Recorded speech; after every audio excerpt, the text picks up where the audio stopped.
It's the magical 4 minutes that we usually do that. I'm going to now just officially open up the meeting. Welcome everybody to this monthly meeting of the New York County Lawyers Association ADR Committee, mediators, arbitrators, neutrals of every type. Oh, you just got now a special guest. We have Amy Pontillo from OCA. She just joined in. Amy, you're right on time. Perfect timing. Great. So there we go. Let me just put on for everybody who wanted the materials again. I'll just since we had a couple of people and then Amy just came on, I'll put it in. So again, welcome to our monthly meeting of the New York County Lawyers Association ADR Committee, arbitrators, mediators, neutrals, collaborative law professionals, whatever sphere of ADR you're in and whatever practice, you're certainly welcome. Tonight we have a full jam-packed agenda. We're honored to have two great guests from the International Institute for Conflict Prevention and Resolution.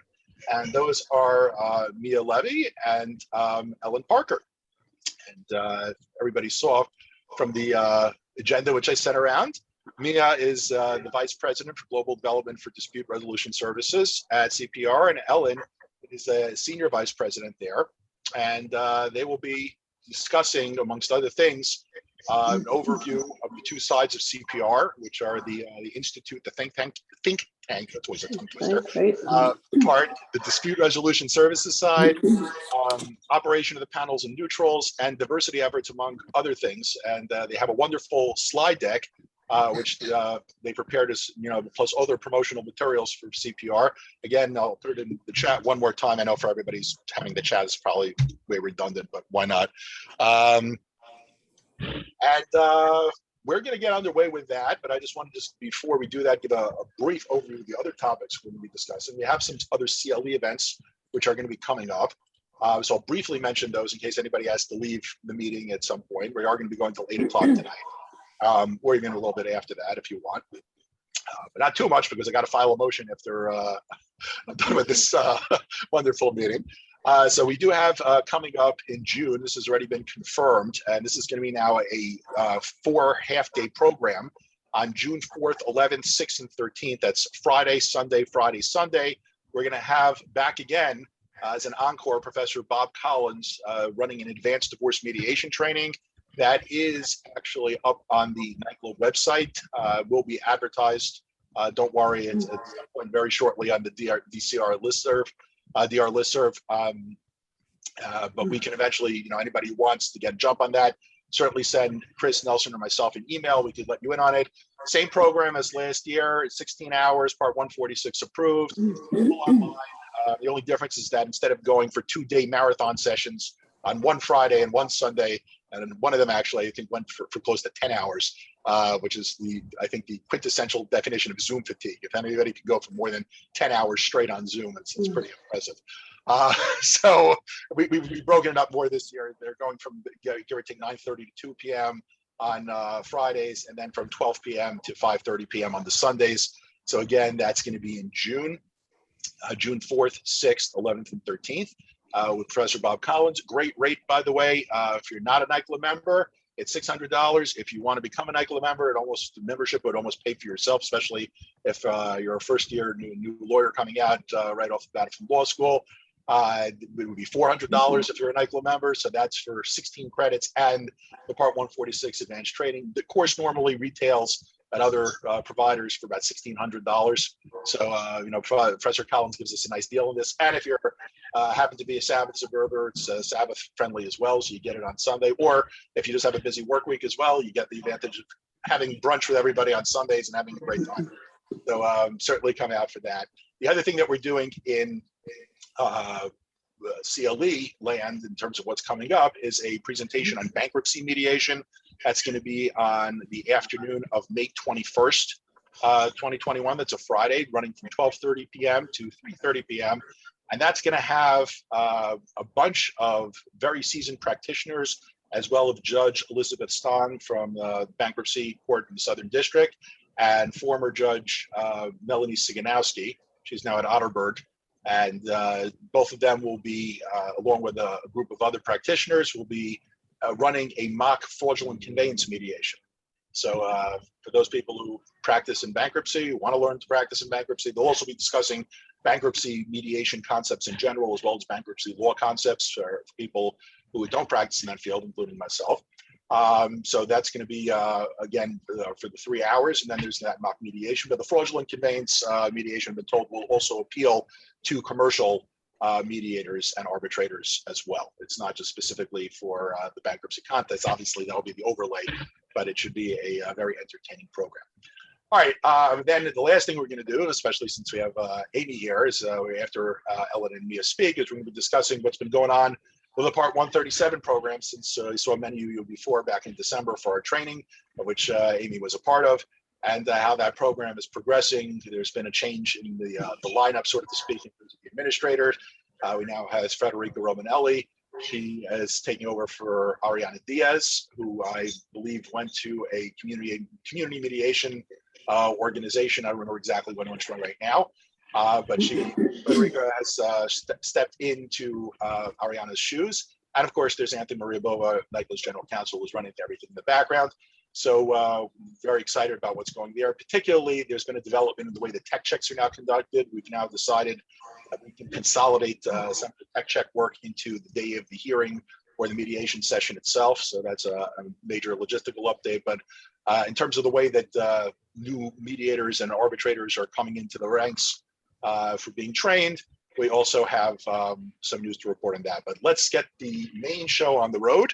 All right, since it's already 6:10, and we already have 18. We do have more people who registered in this, but I have to know there's another event that's going on. So as time goes on, I turned off my chime. Some people might have heard my chime before, but I turned off my chime so we could give Ellen and Mia the floor without any interruptions.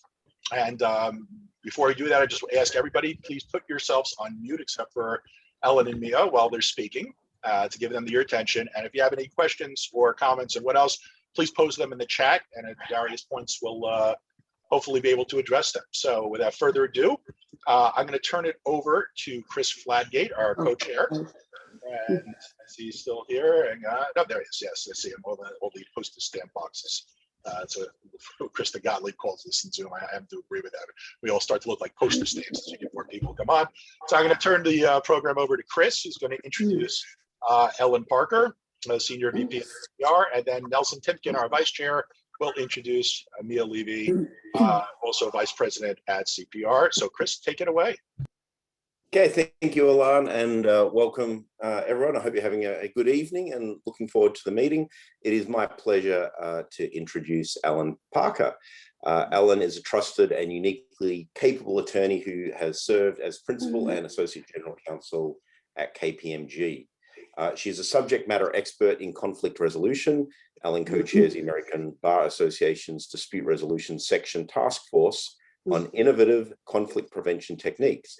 She's also co-chaired the CPR Council, which is the advisory body for the International Institute for Conflict Prevention and Resolution.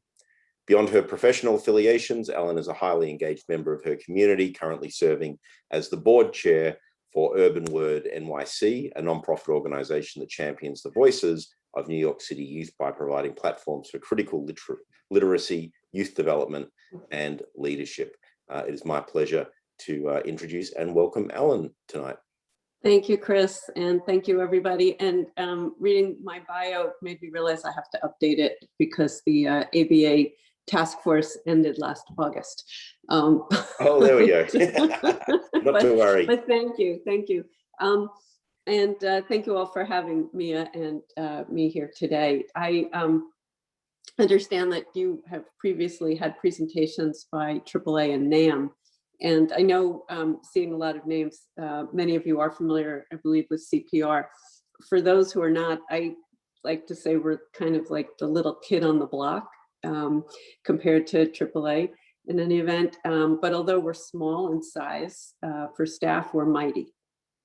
And Cpr, just by way of background, was established in 1977, is an independent nonprofit organization that promotes the prevention and resolution of business conflict to better enable purpose.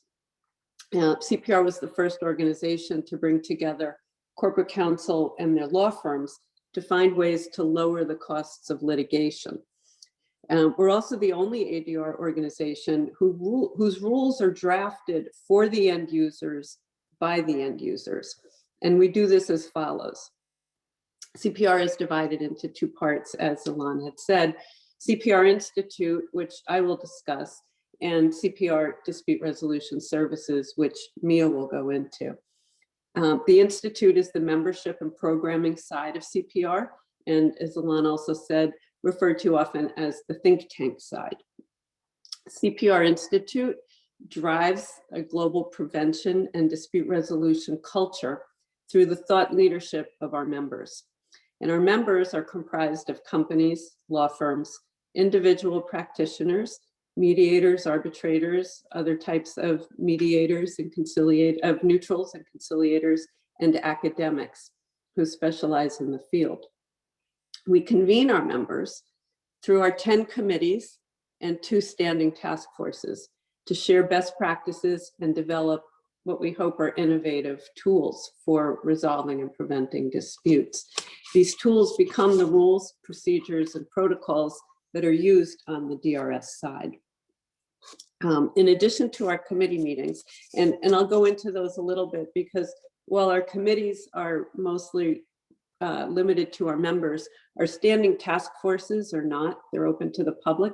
So, you know, if folks are not interested in becoming paying members of CPR, but interested in the work we do, our task forces are open to anybody who wants to join them. Anyway, so did I lose? Oh, it's in Spotlight. So in addition to our committee meetings, we connect thought leaders through global, regional, and smaller events. Some of you may be familiar with CPR's annual meeting, which is a 2.5-day event, which we held entirely virtually earlier this year in an interactive format and with networking capabilities, which was kind of interesting and unique by the end, well, by January. We also have regional meetings and conferences. Last year, our Canadian Advisory Board held a panel for CanArb Week. Our European Advisory Board held a 2-day conference. Our Latin American Advisory Board also held a 2-day conference. And this past month in March, we had an international mediation competition. Originally, those are held in Sao Paulo, Brazil. All of these were held virtually this year. Most of our committee programs, as I mentioned, are limited to CPR members, but we have 2 standing task forces, diversity in ADR and government in ADR task forces. And those programs are open. We also publish a monthly journal on related topics in dispute resolution and prevention. And that journal is called Alternatives. And highly recommend checking that out as well. Oftentimes, at least 1 article a month is available without a subscription on our website. And finally, we advocate for expanding the capacity of dispute prevention and resolution globally through a variety of initiatives. And I'll go into a few of those shortly as well. A word about our committees.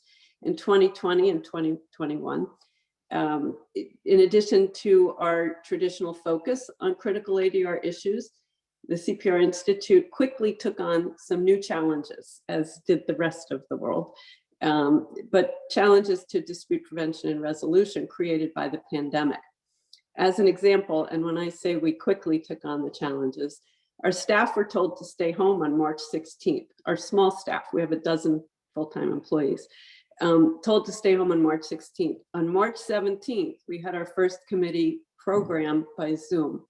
The topic for which happened to be the differences between how mediations are conducted in Europe versus how mediations are conducted in the US.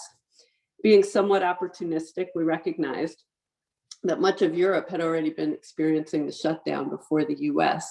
So we had a phone call with the European presenters, and by March 17th, they were discussing how they had been doing mediations virtually. So when I say quickly, that was a pretty quick pivot. After that, all committee and meetings and programs had become done by Zoom on remote participation. And that had the benefit not only of allowing us to stay productive, but we were able to for the first time, really include more participants than ever before across the country and across the globe. And so that became something that I think we're going to continue to do if and when we're ever able to get back in person. We want to keep that connectivity to the global community that we've really been strengthening this past year. The Arbitration Committee immediately convened a task force upon the shutdown to develop protocols for remote proceedings, and then held a program to discuss and explain the protocols. The task force was reconvened a few weeks ago to update the protocols based on experiences from the past year. Later in last year, the Employment Disputes Committee held a program examining with counsel for both employers and employees, which as a word we've heard Chris say, I came from KPMG. I was in-house for 17 years, known as I felt like an institutional defendant.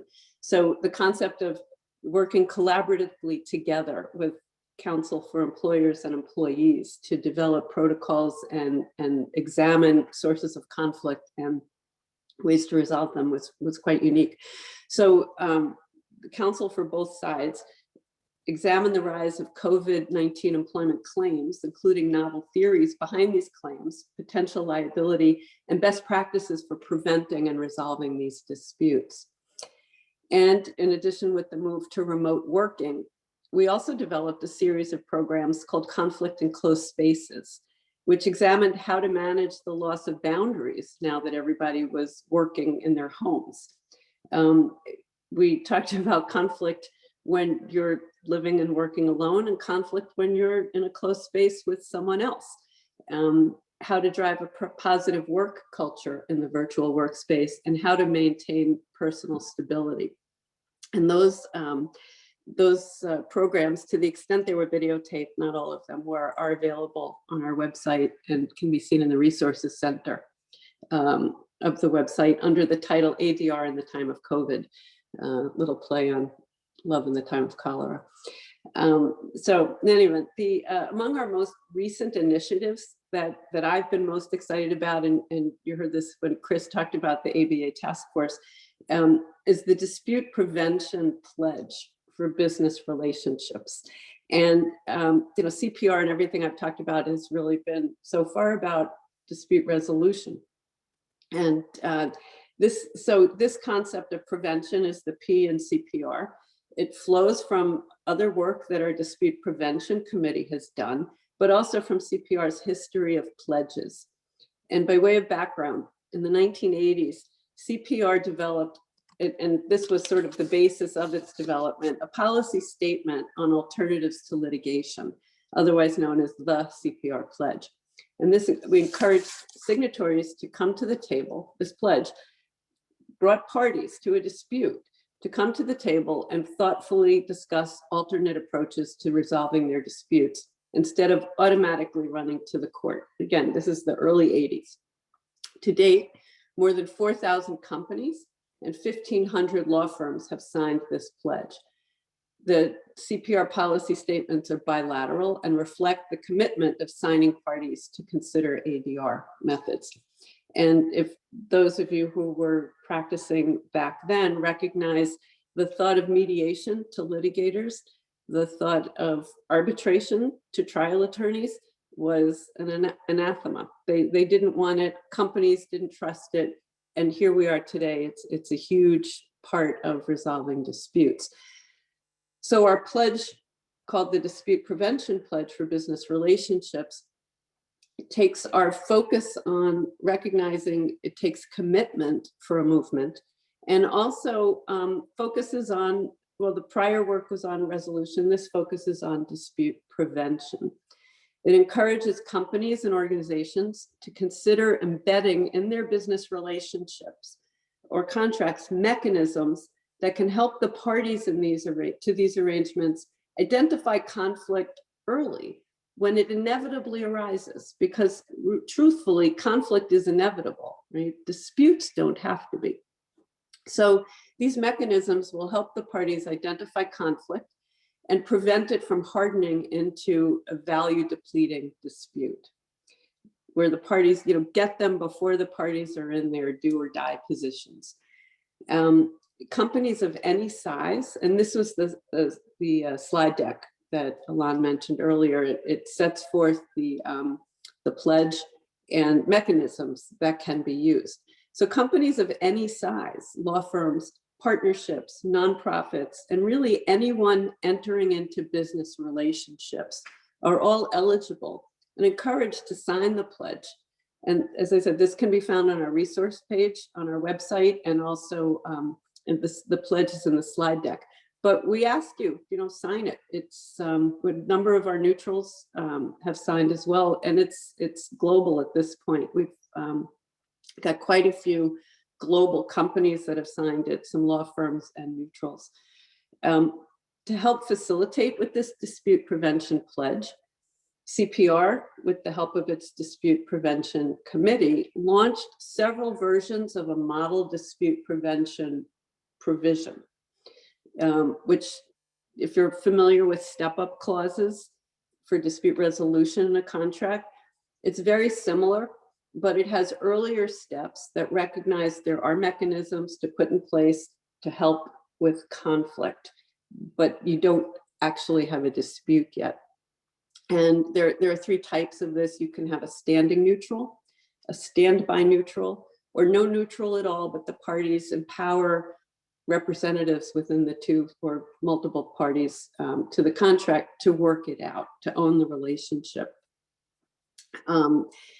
Again, this is the goal is to prevent potential conflict so relationships can stay on track and meet their business purposes. I mentioned one of the processes is the incorporation of a standing neutral as a third-party relationship facilitator.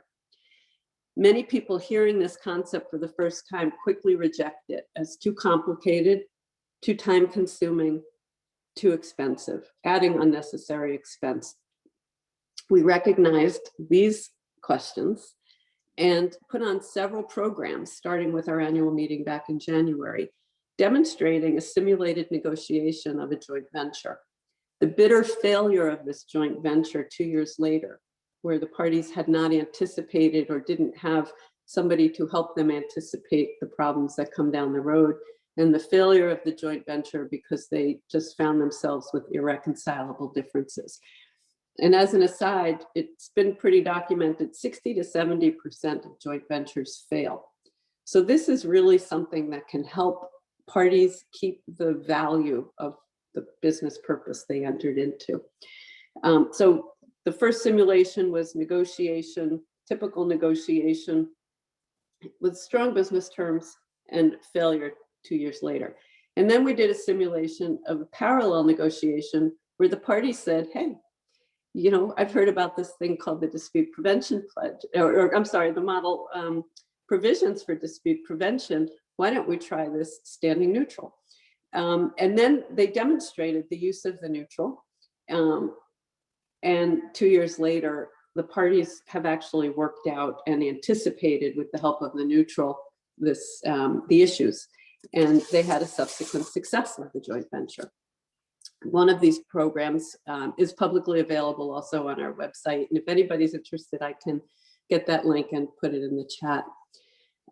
Along these lines, and as part of our dispute prevention mandate, CPR has convened a dispute prevention panel. So now we've got the model provisions, the pledge, and we've got experienced neutrals who can serve as the standing or standby relationship facilitators.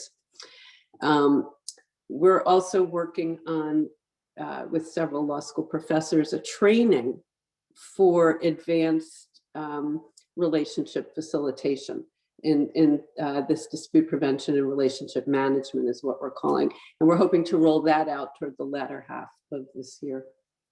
And I will say the efforts are being well received in the corporate community. As one of our board members, but Scott Partridge, General Counsel of Bayer US and the pledge signatory, said at CPR's annual meeting, the best time to agree not to fight is when you're not fighting.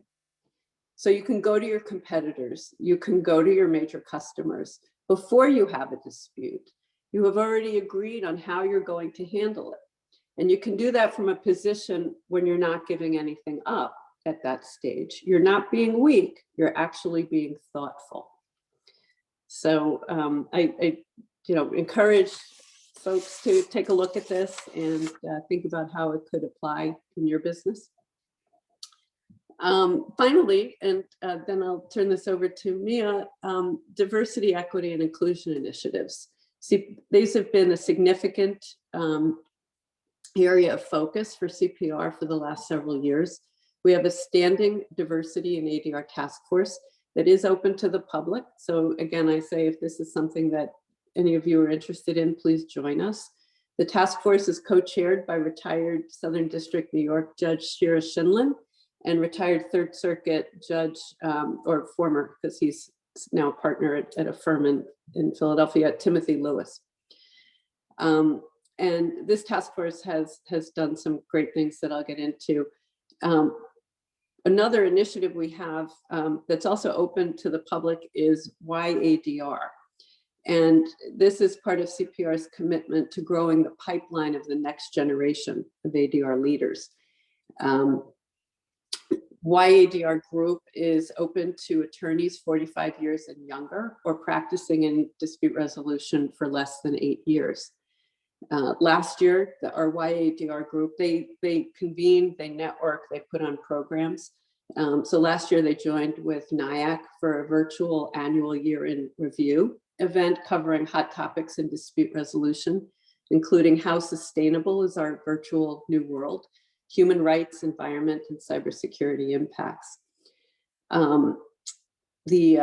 The focus is on, as I said, on training and valuable networking support with the hope that this will enable the next generation. Over last summer, and part of our pledge history, CPR launched its new diversity commitment, in which we asked members of the ADR community to join CPR in recognizing the imperative of drawing upon the knowledge, experience, and talents of all people in preventing and resolving disputes, and taking action to increase the selection of and reliance upon neutrals of diverse backgrounds. And we have the commitment, and we have a, oh, thank you, that's great. And the commitment, as you can see, is covers the corporate community, the law firm community, and CPR as well. And we each have a different pull, so to speak, but frankly, it's not a heavy lift for any of them. And we ask the corporate community, when they're pulling together a list of mediators from which they will select, or arbitrators from which they will select a neutral, that list contain, at least one diverse neutral. I think that's what it says, right? To put in their list, and that they will track it. From the law firm community, we're asking the law firms to discuss the importance and the value of diversity and inclusion with their clients. And for CPR, we are taking the lift of, when asked to provide a slate to the parties, we will endeavor to provide a slate that is made up of at least 30% diverse candidates. And we have the endeavor only because oftentimes the parties give us parameters that don't always enable us to have the correct number of diverse neutrals. With that, we also have a model clause, diversity and ADR clause, for the parties who want to pre-commit to, pre-commit to making sure that in an arbitration with 3 neutrals, at least one will come from a diverse community. And the parties can define, what characteristics may go into that. But this is another way we're hoping parties and companies will adopt and embrace this this initiative. So I think that is it. And I think, Mia, as she goes into DRS, we'll talk some more about these, the DEI as well. We also will be working on a training for our diverse neutrals, for our panel of neutrals as well. We will be having some implicit bias DEI training and from the Institute side. So thank you. I don't know if you want to do questions or have Mia speak first. I think what we'll do is we'll have Mia speak first. Thank you so thanks. much. I hope I didn't go on too long. No. It's fine. It's 6:34. You're great on time. Thank you so much. Thank you, Alan. Yeah, it was great. Yeah.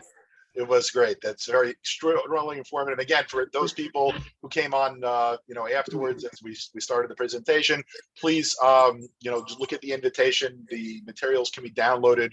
I'll put the link in one more time when I switch over. But we're going to do a quick technical break right now to put Mia in spotlight along back with Ellen. And once we do that, before she starts speaking, I'm going to have Nelson introduce her. So let's put Mia into spotlight. And sorry, Ellen, for doing that spontaneously before, Chris. No, Chris that had was a great great. idea. That was great. Thank you. You're very welcome. So now I'm giving Mia a fair warning. So we learn as we go along. So here we go. And Mia, you're in spotlight. But before that, Nelson, go ahead and why don't you introduce Mia? Okay.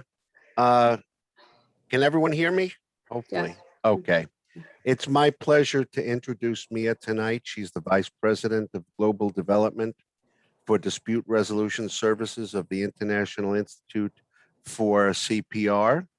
And she works with the Dispute Resolution Services and Panels Department. And she helps CPR put into practice the innovative tools generated by their think tank and utilize the tremendous talent of their distinguished panel of neutrals.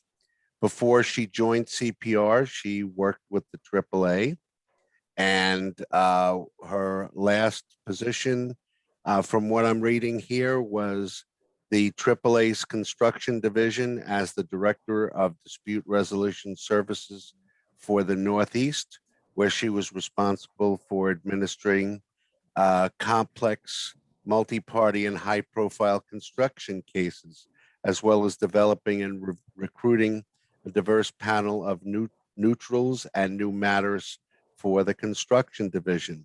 She was a research assistant for Judge William Bassler, who many of us know, and he was a retired United States District Court judge for the District of New Jersey and an adjunct professor at Fordham Law School, yay, in New York City. So without further ado, I would like to introduce Mia. Thank you. Thank you so much. And thanks once more for having us today. So as Nelson mentioned, I work with the dispute resolution side of CPR. And despite its name for CPR dispute resolution, what we do is provide dispute management services. So mediation, arbitration, but also early neutral evaluation, dispute review boards, as well as other services, as well as training and education. One of the great things about the dispute resolution side is, of course, that we have the think tank of the CPR Institute. And so we can use the resources generated by the thought leaders who participate in the Institute and bring those to the dispute management services. We also have our panel of distinguished neutrals and a deep expertise across a variety of subject areas. The CPR dispute resolution team is small but mighty, and I just want to take a moment to introduce them as well. Helena Tavares Erickson, who is our Senior Vice President, Alvin Shirnyans, who is the Manager for Dispute Resolution Services, and also Christopher Silva, who is the Manager for our panel of distinguished neutrals. And really, this DRS team has so much experience in case management and arbitration, mediation, speak a wealth of languages, and have managed matters across the globe and in over 20 subject areas. So the team really is a great resource, and should you have any questions about CPR dispute resolution, about a case you might have with CPR, or just about arbitration in general, everyone should feel free really to reach out to us and think of us as a resource. And so, as I mentioned, the dispute resolution is not just about dispute resolution. We really have a strong commitment to dispute prevention, and Ellen already spoke of the dispute prevention provisions that parties can include in their contracts. In line with this, CPR has a dispute prevention panel, and these neutrals are skilled in facilitating conflict management and solving business problems before they become full-blown legal matters. And so we can help parties set up dispute resolution boards or standing neutrals. And I think that's just a really important thing to highlight, because part of what we at CPR hope to promote is not just helping you solve your disputes, but preventing them in the first place. Other dispute resolution and management services that we do offer, we have a wide variety of rule sets that have come out of the CPR Institute that we help manage and administer, as well as a series of protocols and guidelines. And all of those can be found on our website, which I encourage everybody to visit. In addition, we do have ad hoc, a la carte services, help arbitrators with fund and mediators with fund holding, as well as assisting parties selecting neutrals and appointing mediators. The sort of breakdown of subject matter that CPR dispute resolution side assists with, I'm going to, there are quite a few, but I'm going to break down sort of the major ones, but about looking at our cases for fiscal year 20, the breakdown was roughly 14% for energy and utilities cases, 13% each for construction and for contracts cases. 11% of our cases were challenge protocols, 8% for employment, 6% each for healthcare and life sciences, as well as mergers and acquisitions, 5% for franchise and technology. And then we do have other cases that were on the lower end of that. So I'm not going to go into all of them, but that should give a good idea of the breakdown of the kinds of cases dispute resolution works with. And one of our services, of course, is administered arbitration, which is a little different than from how other institutions might handle administered arbitration. So I did just want to go over it for everyone, or provide a refresher for those of you who already know. But our administered cases follow what we call a light touch approach. So really, we do leave the process to the parties and the neutral, but remain available to be able to assist anyone should the need arise. At the outset, we convene a conference call with the parties to help with the neutral selection. And then once the neutral is appointed, we really do stand by just to assist should there be any issues, if a challenge to one of the neutrals arises, or to encourage parties to engage in settlement discussions. And then at the end of the matter, CPR does review the draft award for clarity, grammatical, typographical, or computational errors, and any sort of typos that might arise. So things that have been sort of new and notable and coming out really in the time of COVID or shortly beforehand, that I think might be interesting to this group. But right before we started seeing COVID and feeling the effects, CPR, as well as the New York City Bar and ICCA, came out with a protocol on cybersecurity in international arbitration, which I think very timely, given that we have been spending so much time on our computers and proceeding in the virtual world. The protocol was really a framework for determining information security measures for arbitration matters. And so I do encourage all of you to check that out as well. Once we started seeing that everything was shutting down and the remote world was here to stay for at least a little while, CPR did release a model procedural order for remote video arbitration proceedings.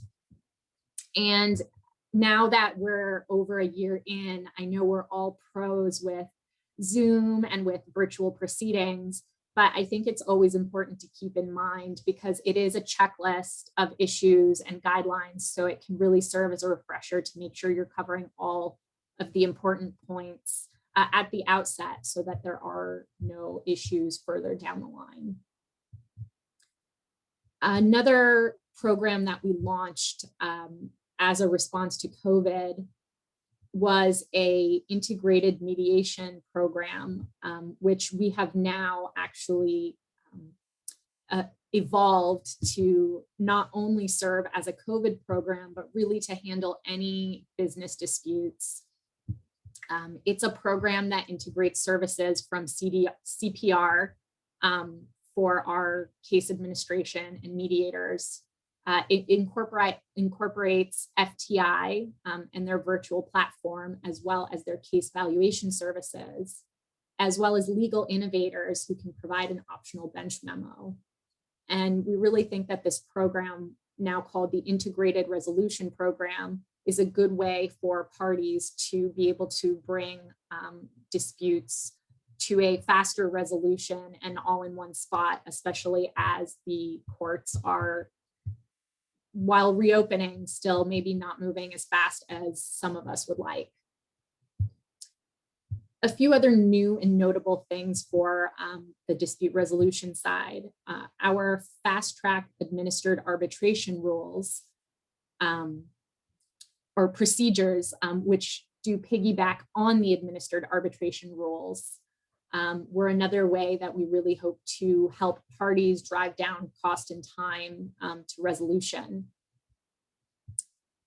CPR also put out a concurrent mediation arbitration clause and protocol, which I think is one of our important initiatives in trying to bring about resolution. The concurrent mediation arbitration protocol allows parties to attempt to settle their disputes during the pendency of the arbitration. And so it gives parties the ability to coordinate between the arbitration and the mediation processes. If you do visit our website, you can also find that model clause and protocol. And indeed, we have a whole section on our website devoted to model clauses that I would recommend you visit if you are in need of them. And I would be remiss not to bring up our newest rules, which we just released 2 weeks ago.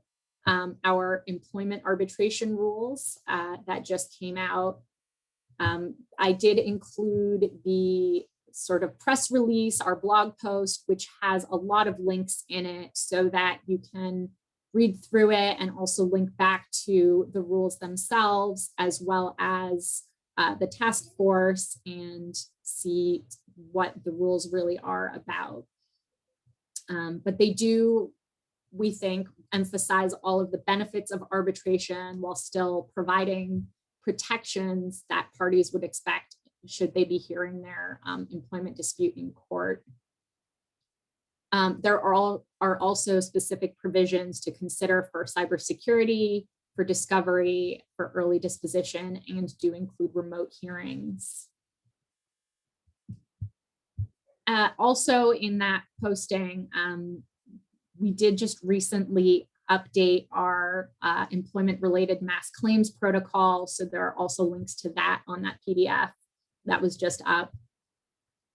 And the program is triggered when 30 or more nearly identical claims are filed, and follows an innovative process which allows certain test cases to go to arbitration, and then follows once those are decided, a mediation period to follow those test cases to attempt to develop a global solution for the remaining cases. And so we hope that this is a good way for parties in the situation to be able to get an efficient solution. Finally, I want to spend a few minutes just talking about CPR's neutrals.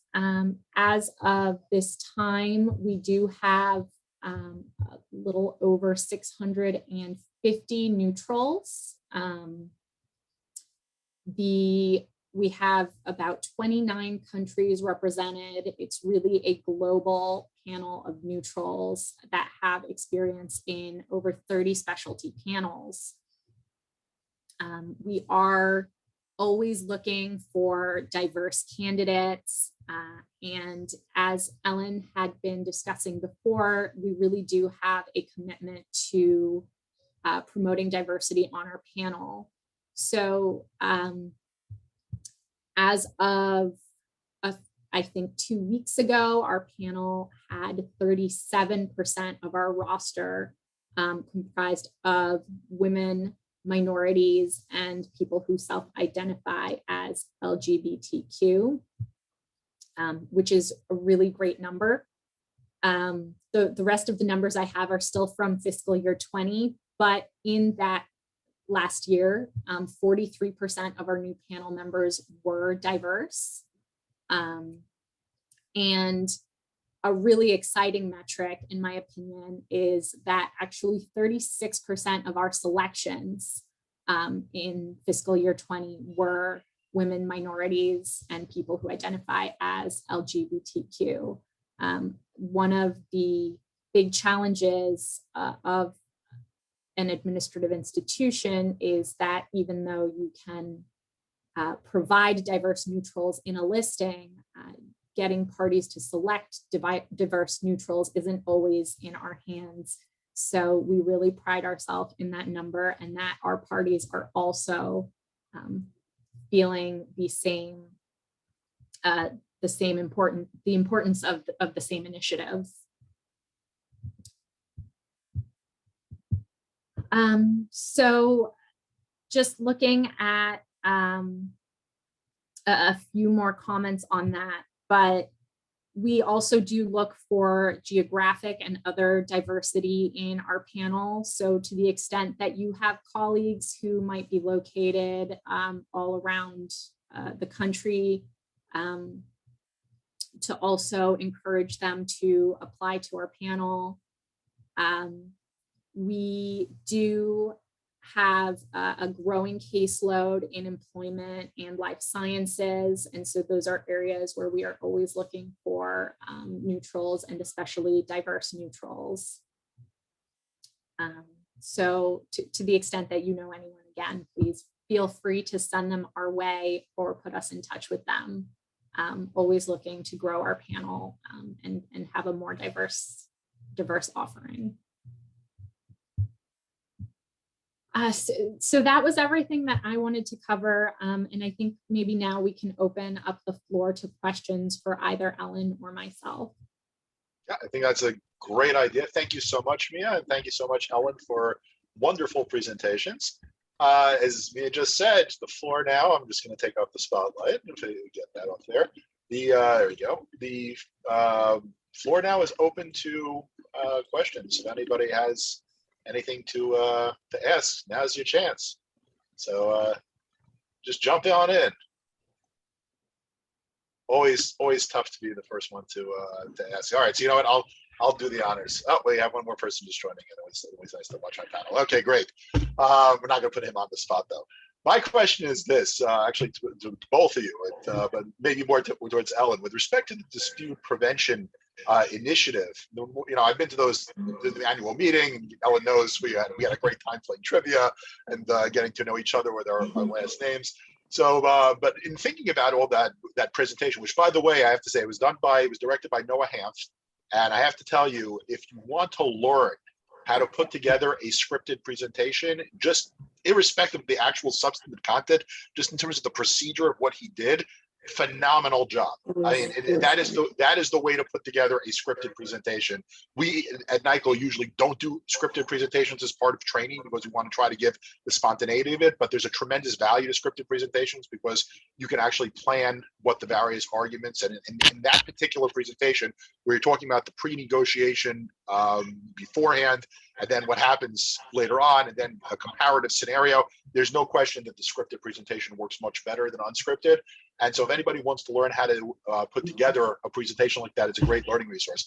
My question is this, in terms of just marketing for people, the way I view it is that it's a sort of prenup.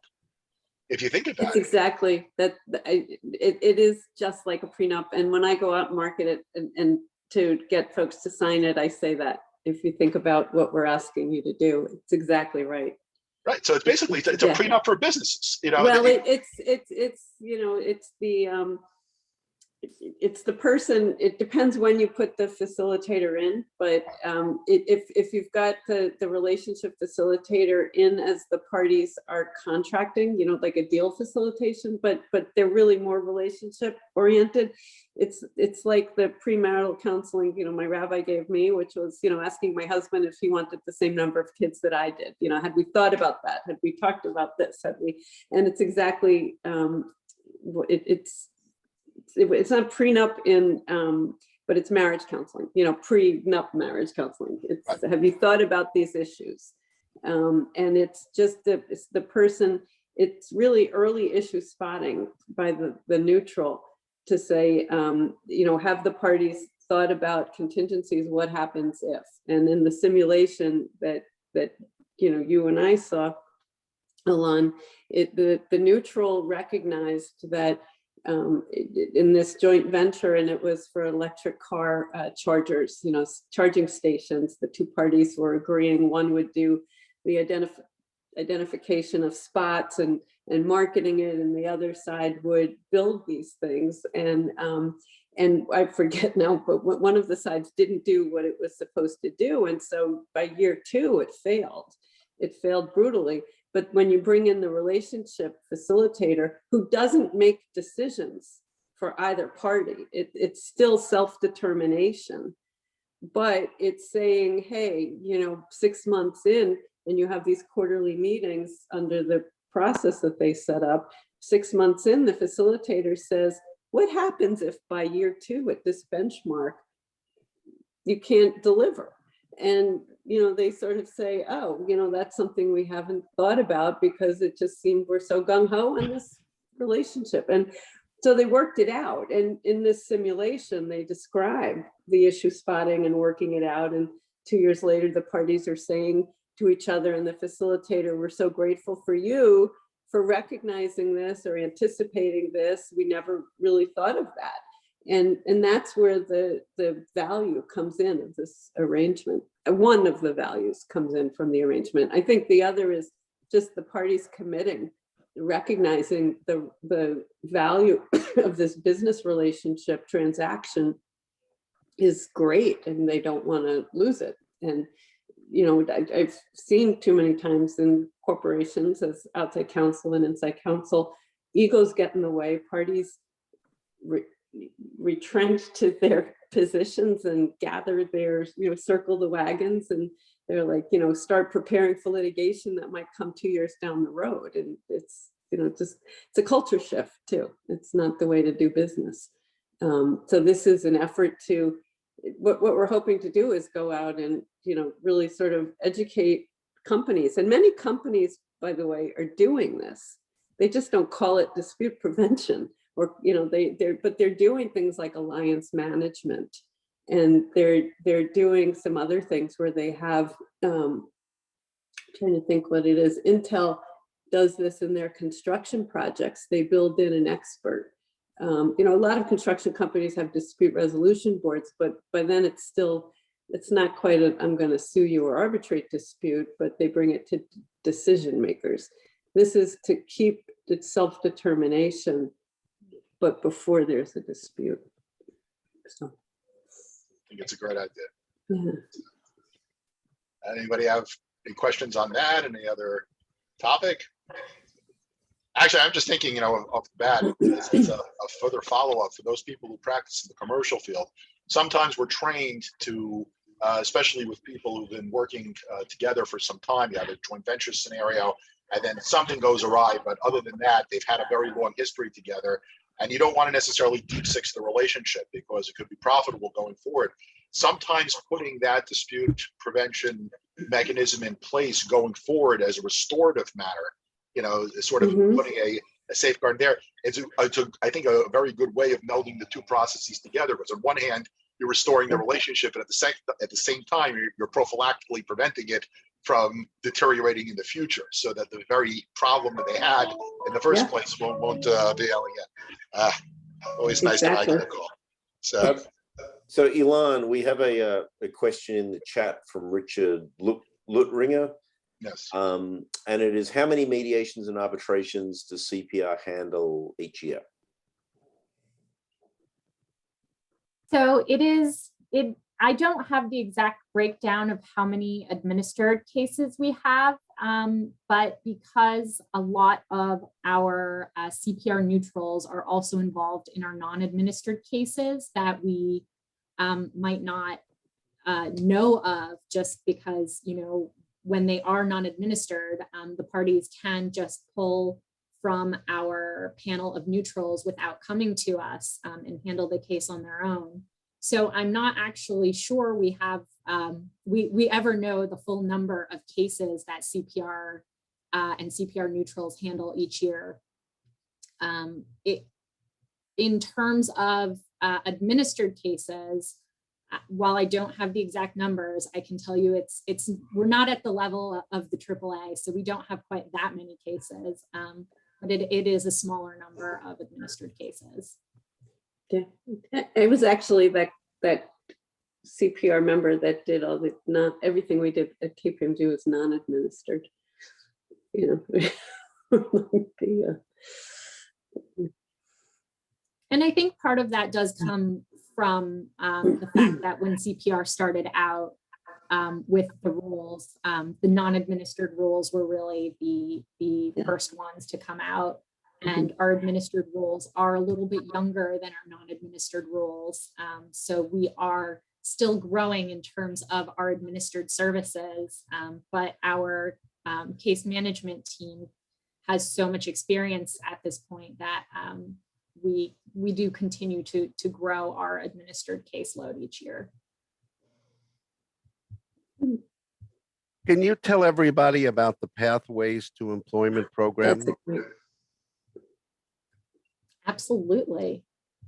So our Pathways program is, and you know, I probably should have provided that as one of the PDFs that we sent. So what I can do is go ahead and send that to you for dissemination to your group afterwards.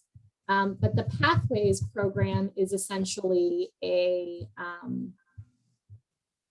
way for us to grow also our diverse neutrals. We do have a system in which neutrals who might have experience in employment, but not necessarily in arbitration, or vice versa, experience in arbitration, but not necessarily in employment. And so they can sit in on a training program to fill in those gaps. And in that way, we're trying to grow our diverse neutral in our diverse panel, or make our panel more diverse in the employment arena. And what about the wonderful training that they get from Theo Chang and other wonderful trainers? Yes, and I will share the PDF with you so that you can see, all of you can see all the details, and also visit our website for more information. But the training is indeed wonderful. I took it twice. Because it was so good. Great.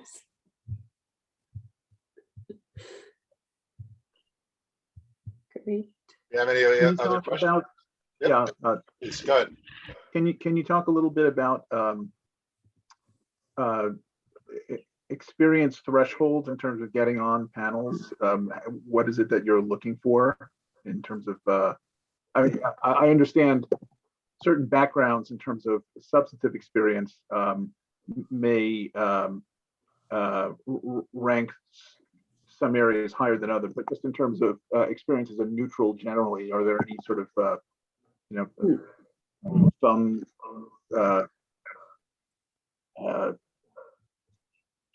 is there a way of looking at it in that respect? Yeah, so I would absolutely encourage that you visit our website. There is a link on our website to becoming a neutral, and you can download the application form and take a look at that. On the application form, it really does sort of lay out some of the things that we're looking for. But in terms of experience, if, outside of the Pathways program, in which I think a little bit allows a little leeway of experience in employment per se, or in arbitration, but brings the experience from the other side and pairs them together. But for other panels, we really do look for experience in arbitration. And so though there are, on the form to fill out, it does ask you to detail the experience that you do have. And so if you take a look at that, it sort of walks you through the what we're looking for. And so I think that can be really helpful to look at. Thank you. May I ask a question? Please. Yes. This is John Kearns. I'm down in Delaware. How many of your neutrals are true neutrals? One of the big problems is, especially in arbitration, to be picked as a neutral, sometimes you can get conflicted out because your firm, if it's big enough, may have may be looking to do business with one of your two potential litigants. I've seen that happen where they, so eventually good neutrals, almost of necessity, have to leave the organization they're with, the firm they're with, in order not to be conflicted out. We had one guy on our list years ago who knew environmental law wonderfully. There were 25 attorneys in his firm. This was in Philadelphia. But every time we would get a request for him, he would go do a conflicts check. And sure enough, somewhere out there, either anticipated business or actual business within the last 6 months or a year, because he didn't know absolutely every case and every party and every insurance carrier or whatever. He would get knocked out because he was still practicing law. And that's sometimes one of the biggest impediments. What was his name? Michael Mcdonough. He was president of the ABA back in '92 out of Baltimore. And his big difficulty was he was so good, he was conflicting his firm out. So ultimately, he had to leave that firm and become a full-time neutral. How does it look in terms of your neutrals? I don't know if do you know this answer, Mia? Because I can give a general answer to that. We do have a number of neutrals who are at law firms. But I would say the vast majority of the more than 600 plus, and if more than 600 plus is redundant, but the more than 600 are independent on their own. I don't think we have an exact metric for that, but I would echo what Ellen says in that we, many of our neutrals I will, I know this because I monitor to some degree which law firms might be at risk if people leave, and there just aren't that many at risk of membership if people leave. So I do look at this from time to time. I don't count, but I can tell you, it's not a lot of this, it's far below 100 out of this, more than 600. I mean, far below. I'm just picking that out only because I can't say if it's 50, but it's, while we have partners at law firms who are neutral on our panels, the vast majority are independent. Okay. Yeah. Thank you. Sure. By the way, if I've got the stage for a moment, do the neutrals pick their own hourly rate, and how is it shared with the organization? And are there annual membership fees to be with CPR and all the good stuff? Yes. So the annual fee, I believe it is on the application form, I believe, but I think it is $395 to join, with a refund of $95 if you do not get selected for a case. Although I can say that our numbers may be changing in the near future. I'm not entirely sure it's going to be the same, but that's what it is right now. Neutrals can absolutely set their own rates. When we are in the process of selecting or creating a roster, a slate to share with parties, one of the things we do is we reach out to the neutrals before creating the slate to do a query process in which we ask for the neutrals rates, availability, and whether they have any disclosures on that case. And then we take that short list, whoever responds to us, and share it with the parties. So one of the things that we do ask is what the neutrals rates are. So they are set by the neutrals themselves. And if you are appointed to a CPR case, then there is a 5% fee that goes back to CPR. That's both for administered and non-administered? It's only if it goes through CPR. Okay. Great question, John. Thank you. Mhm. So as we move now into more economics questions, because that's one of the other agenda items that we have over here, I'll start creating that bridge by asking this question. To what extent does CPR interact with the court systems of various jurisdictions in terms of picking up cases and otherwise handling their backlogs? Because at least in New York, May 24th is the sort of red flag day, insofar as that's the day that Judge DeFiore, our chief judge, has ordered everybody to return in terms of the UCS, the Unified Court System employees, to return back to work. So to what extent does CPR have any relationship with the courts, and what does it do with them? So I don't know from the DRS side formally what relationship we have. On the institute side, we have relationships for programming. We have a government and ADR task force. We've had courts, we've collaborated with employees from the court system and mediation services to present programming. On the DRS side, we don't have any formal relationship, but I do believe I read that New York is going to start having the private judges, much like Texas does, in terms of allowing parties to select judges outside of the court to help them hear their cases and alleviate the backlog. I'm not sure to what extent that will interplay with CPR itself, but something that I've been following a little bit. Very interesting. Thank you very much for that, the insight, and we'll see what's happening. And this is all a new Wild West, what everything's going on in light of the COVID side. The hot sort of ADR zones, at least as far as the courts are concerned, though, as we come out of the pandemic, please God, and hopefully fully soon, are one, landlord-tenant cases, particularly in commercial. I don't know if CPR necessarily deals with those, but the other area, though, which might, is insurance coverage with respect to the COVID-19 pandemic, and more narrowly, the question of whether or not there's physical damage so as to trigger the various provisions in an insurance policy for coverage for business loss or business interruption. What are your thoughts about that? Do you think that that's going to be a hot area for CPR also going forward? It could be. The percentage of insurance cases that we had historically was slightly lower, as I'm sure, it wasn't a hot topic looking back, in fiscal year 20 from 2019 to early 2020.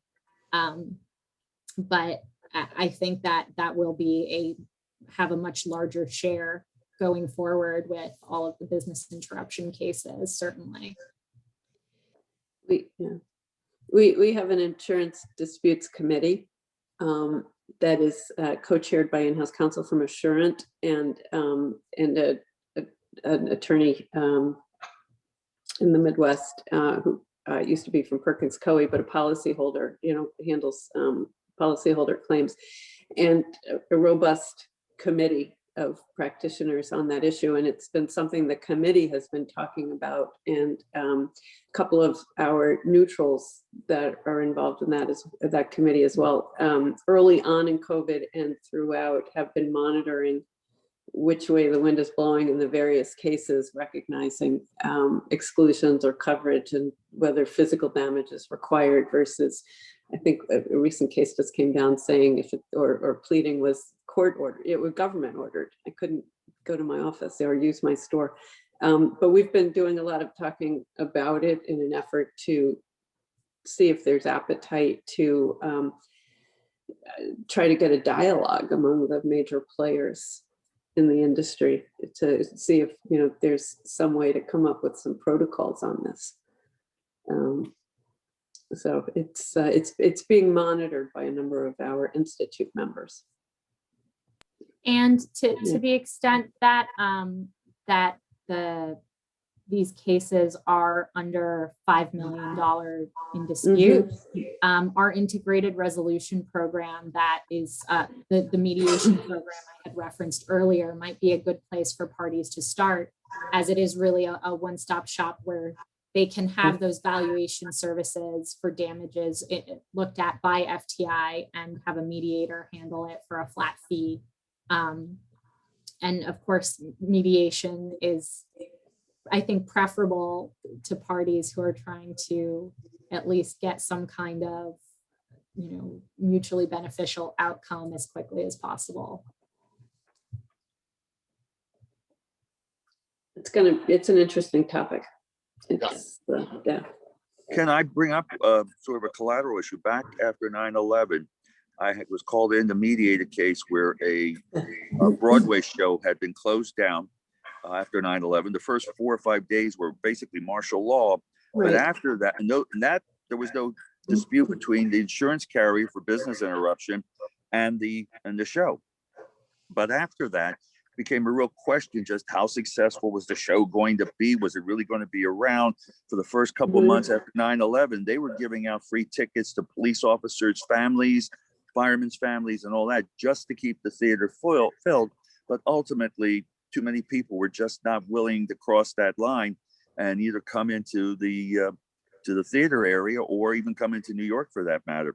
And I'm not quite sure, did they learn anything from that language-wise as to how those cases should be handled? That's a great question. The 9/11 and was one of the how they handled 9/11 claims globally where there were disputes of coverage is one of the topics that the Insurance Disputes Committee was talking about. What can we apply there? Not so much in the theater, but if in actual calculation of lost business. But the other, I'm thinking, is the Wellington Agreement was another type of model that they were talking about. Can we apply that, to these claims as well? But I don't know. I don't know. We're having a committee meeting next month. I can ask because it's a great question. Let's see. That's saying what's past is prologue, right? Yeah. shakes. Yeah, Leslie put in the chat, there are a lot of small businesses who have business interruption losses, and almost all claims have been denied. Yeah, yes, they have gone against the policyholders for the most part, but the folks who there have been, I think, a couple of cases that have gone in favor of the policyholder. Yes, but yeah, yes, not there have enough, not enough. But the theory behind our, our insurance committee who are really looking at this, the thought is, even if 10% or 5% go against the carriers, this could be catastrophic for them too. It, just this thing, a small loss by the carriers could still be catastrophic, and that would be the reason to get major players to the table to see if they could work out some understanding.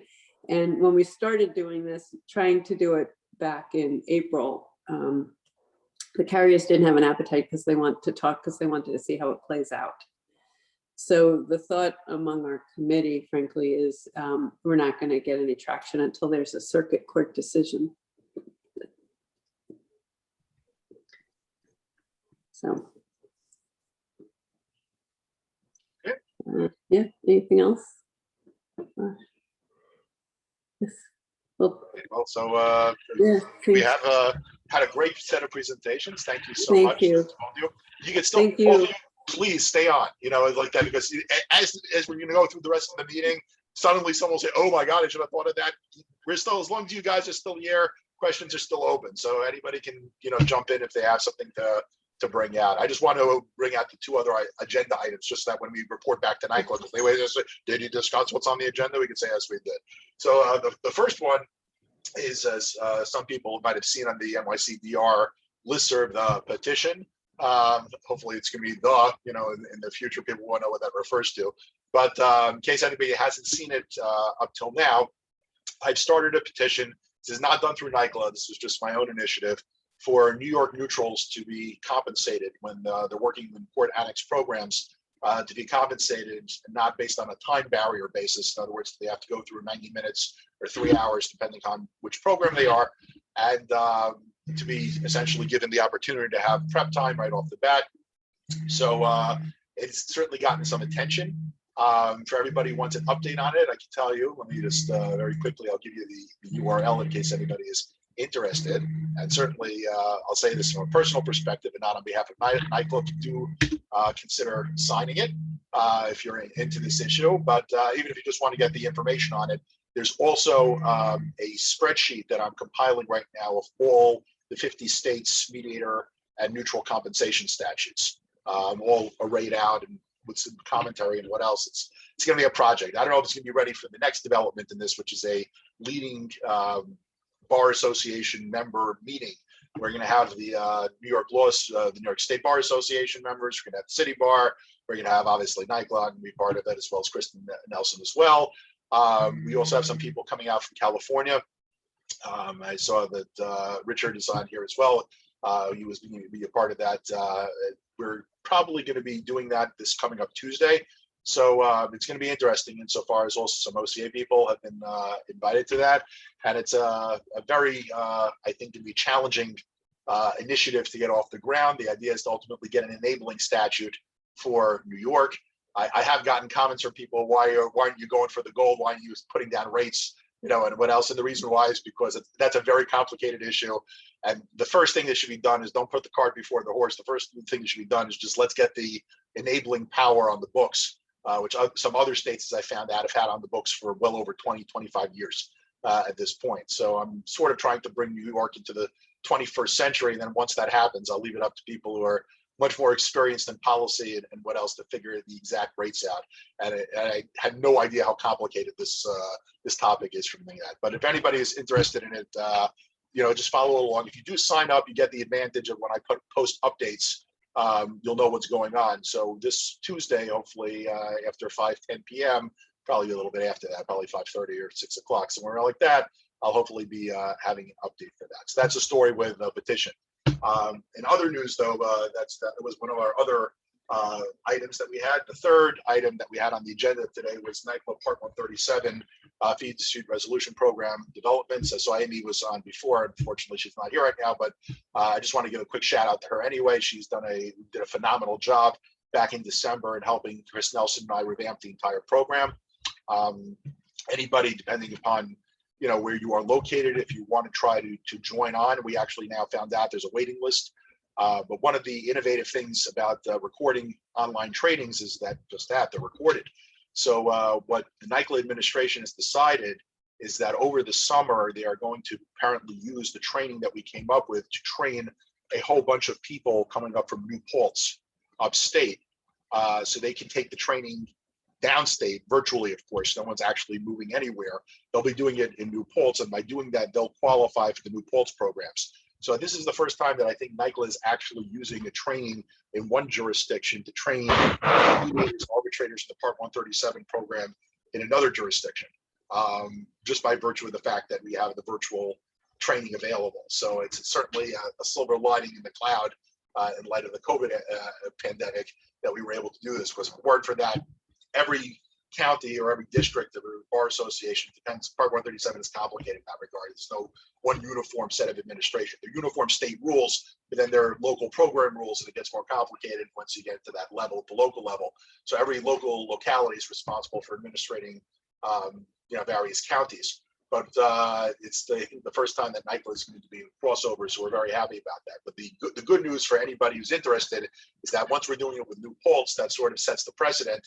It can be done with anybody else. So we had actually inquiries from people in Westchester this past week that they want to do that. And given that the way we've set things up and the way that Anna Maria Bova, NYCLA's general counsel, and our new administrator, Federica Romanelli, they're setting things up right now, it's probably going to be more feasible to do that in the future. So for those people who are either on the panels or just are interested, I'll give you a quick overview. What's happening with tech checks? So we used to have it that we had a tech check session before, which I'm still a fan of, by the way. I'll tell you, I'm still a fan of the old school, which was at one point the new school, and then 24 hours later it becomes the old school. But I'm still a fan of doing it before, for the simple reason that sometimes you just have disparities in tech power between various parties, and it's useful sometimes to just be able to meet with one party individually.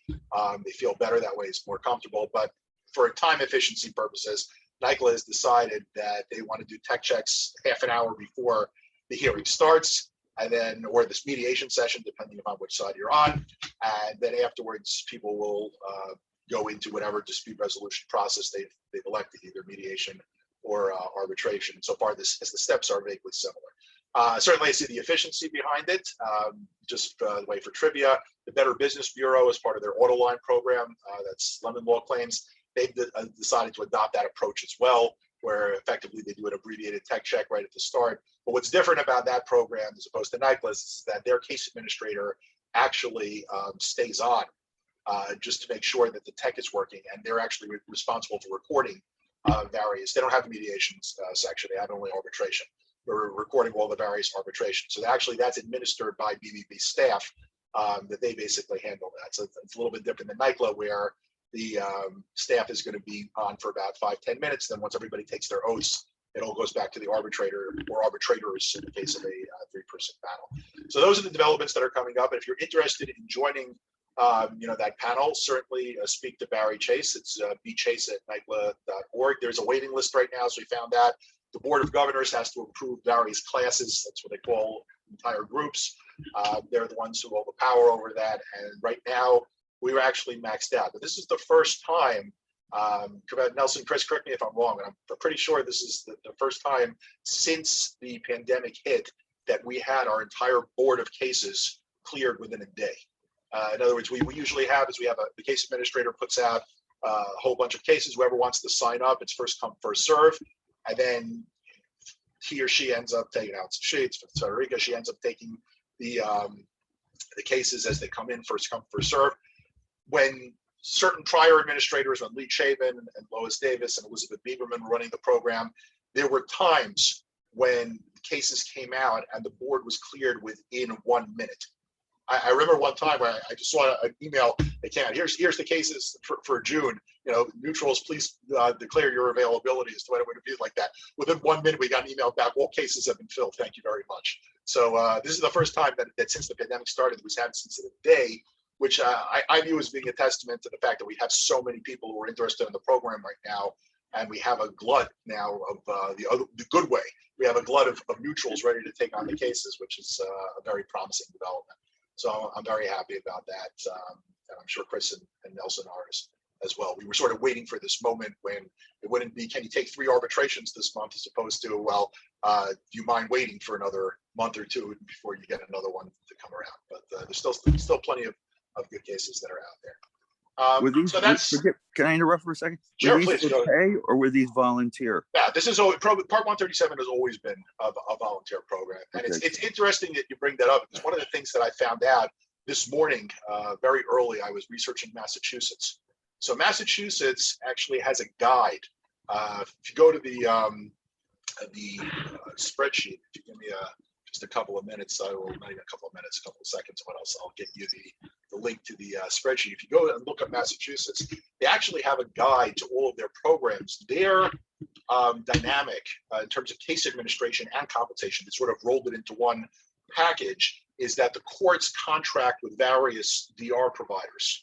And that's the question I was asking before, both to Ellen and Mia, is how, what relationship they have. Apparently the Massachusetts courts have a relationship where they are contracted directly with the courts at various rates.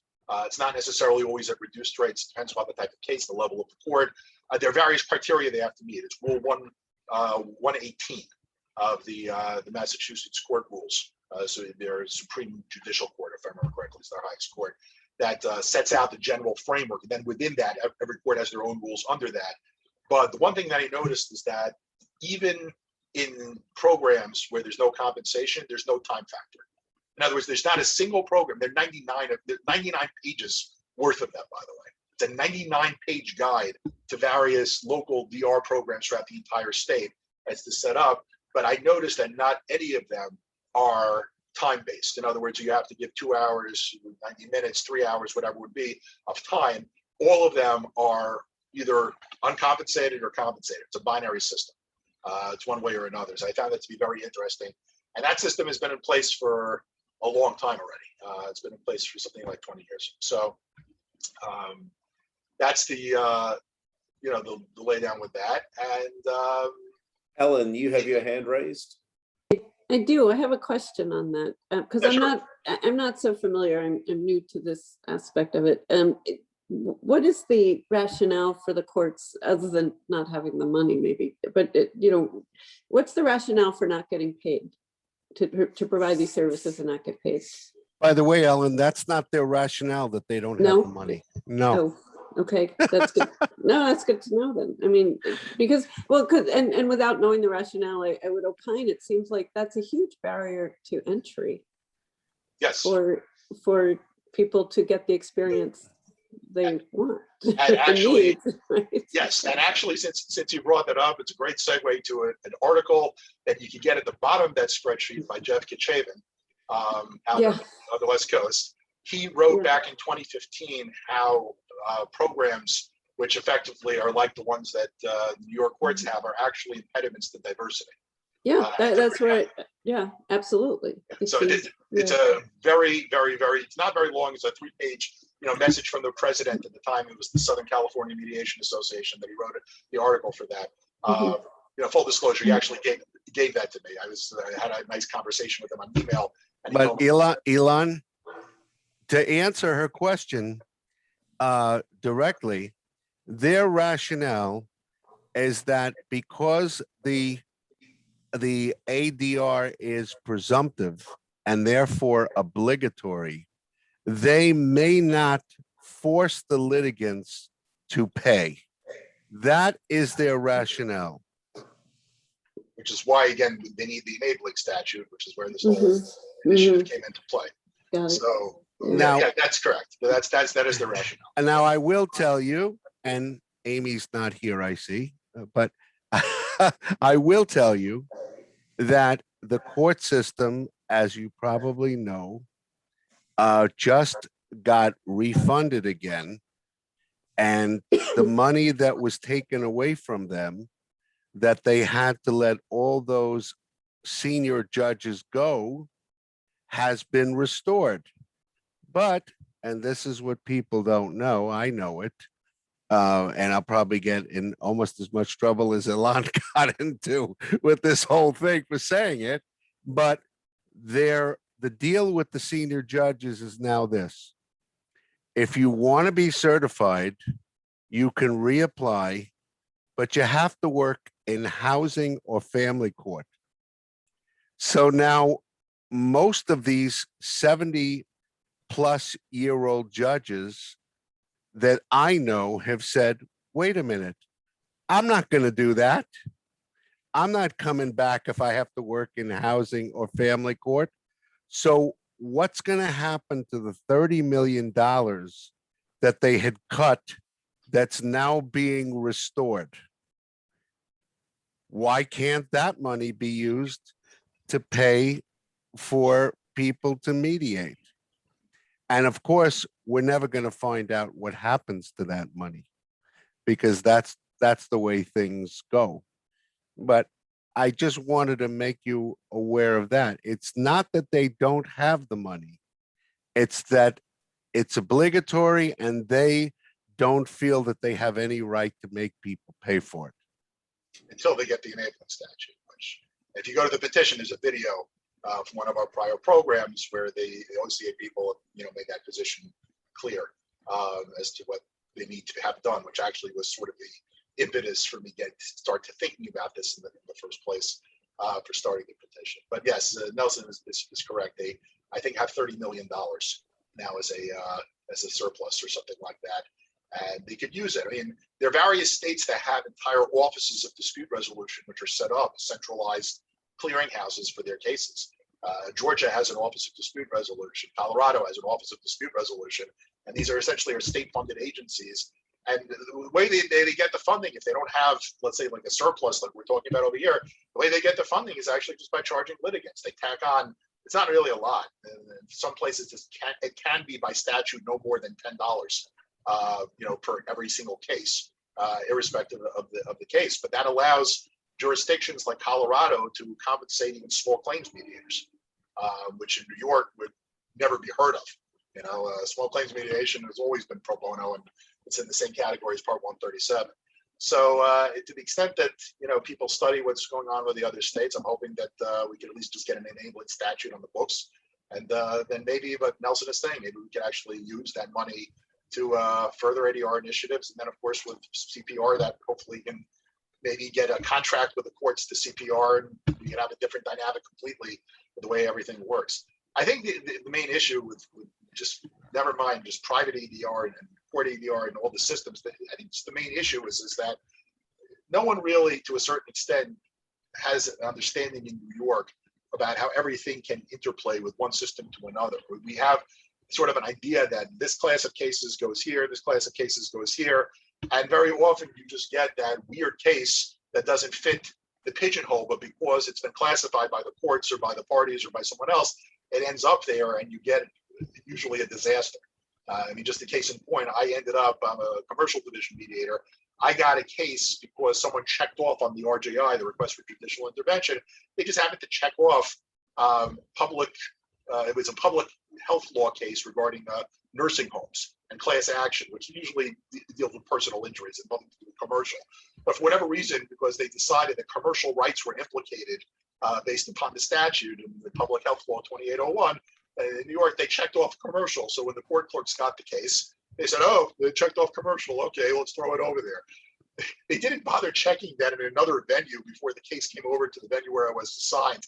This very issue had already been litigated. There'd been a decision by the judge saying it wasn't a commercial case, but they decided, what the heck, let's just assign it to commercial division anyway. So once they saw the commercial division, I got picked. And then the first thing I got was, are you aware that this entire case is not appropriately before the commercial division? And then I'm thinking to myself, what am I supposed to do about that? I'm not the justice assigned. So then, of course, it goes back to the justice. And they, it's like a Rube Goldberg machine. It's completely inefficient in the way that it works out. And right now, technically, they thought it was intriguing that I had done some research on it, so it's still technically on this case. But one way or another, it shouldn't have been before the commercial division. On the other hand, I'm thinking if we have much more of an interplay between the various players in the dispute resolution world in New York, then these types of situations will resolve themselves. Cases won't be pigeonholed, and people will have a better understanding of where they should go and what type of modalities they should expect, especially also if we get rid of the time barriers. To me, unfortunately, when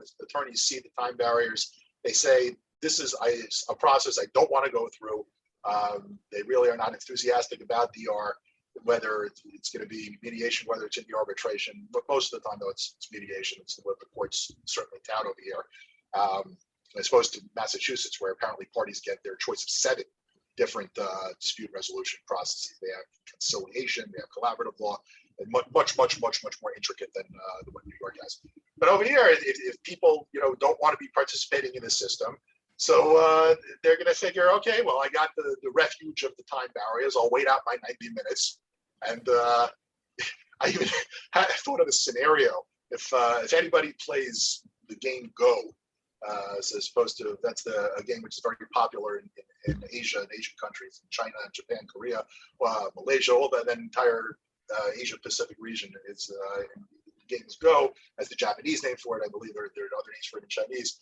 So there's a rule that actually prevents the parties from getting into a situation of impasse.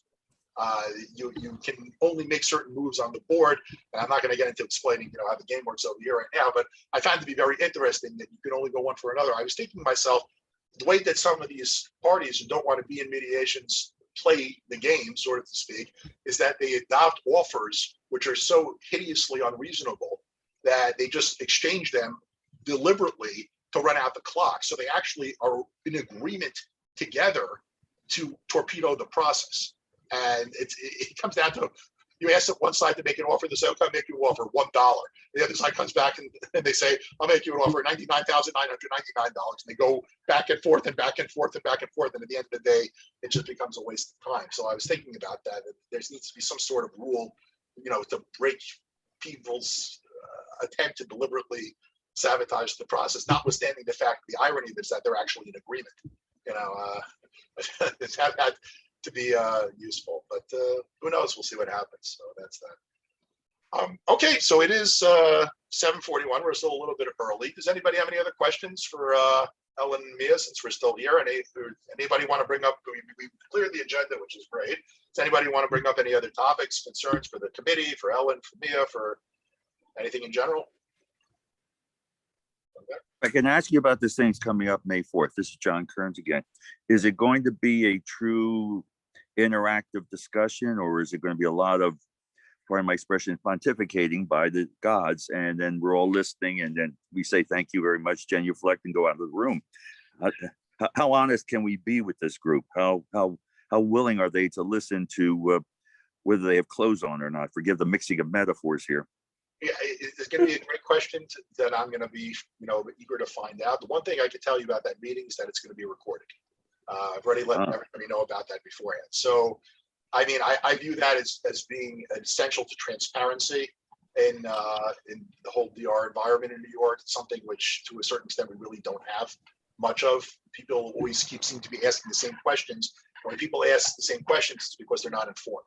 So I'm hoping that people will be forthcoming, and they're not going to come out with their various committee reports said this, and things are still the same. We can't change the status quo. And then there'll be people who are not naysayers and say, we certainly can because of COVID and what's happening now. It's unprecedented. And I'm sure they're going to be, and then there are going to be people who, as I found out, I mean, and I can tell you, Jeff Kishaven's in this group, who are not exactly friendly when it comes to presumptive ADR. Or mandatory mediation. Yeah, I know. I'm shocked. Yes. I mean, I told him about this initiative, and he said, "Let me tell you, if everybody saw the movie War Games, if anybody recalls at the very, probably dating myself at this point, at the very end of the movie, they play a computer simulation of nuclear war, and finally, the way that the simulation is won is by Matthew Broderick's character declaring that the only way to win is not to play." So it reminded me of the same prospect with people who were saying, presumptive ADR, the only way to get out of the situation with what's going on is don't play. People should not be. Well, the whole problem is that presumptive mediation is an oxymoron, because mediation embodies the concept of self-determination, and self-determination is incompatible with this whole obligatory thing. And the hilarity of it is that there's some jurisdictions where you do have presumptive or mandatory mediation, Massachusetts being one of them. And it's not in my spreadsheet, but I just happened to notice it in passing. Apparently, the policy of Massachusetts courts is that people do not have to adopt any specific positions in mediation. So therefore, it's not necessarily contradictory to the principle of self-determination. But at the same time, and this is the exact words they use, unwillingness to participate. That's the phrase they have. Unwillingness to participate shall be evidence of bad faith. That's nonsense. I I mean, know. if you go to this, if you have done any of them in the Southern District, you have city cases where the city offers $500, which is the filing fee, and they come to the mediation just to see if the other side will withdraw their case so that they don't have to make a motion for summary judgment, which they consider to be a slam dunk. And how can you possibly show any participation in the process when all you're doing is offering the person back their filing fee so they can get lost? Yes, it's the $1 offer. It's basically what I told you before. It's the situation in the game of Go where you have an impasse, and the game rules specifically don't allow for that, but apparently we do in New York and in Massachusetts. I don't know how anybody enforces that. I mean, in terms of confidentiality, well, they were unwilling to participate. How were they unwilling to participate? Oh, well, let's see. Let's just break every single aspect of the confidential aspect of the mediation process, and let's decide to figure that out. I mean, I found that to be hilarious, but I guess they have a way of doing it. I mean, they've been in business for doing that for over 20 years. So, John, my personal view on the question you asked about the meeting is I'll be interested to hear some of the arguments against it, to see broadly which of two categories they fall into. And one category is it's just a bad idea, period, right? Yeah, it's just a bad idea, right? And I'll have a bit of time to listen to those arguments. The other arguments that are it's a bad idea because what about, or it won't work because, and the greatest example of this is, to my mind, that I've seen come up from some emails and from some chats. And this is my personal view. It's not the NYCLA view or necessarily Alana or Nelson's view. The argument being, well, this will just lead to neutrals getting underpaid, because what will happen is you'll get this legislation rammed through, and they'll do it at a bargain basement price or something like that.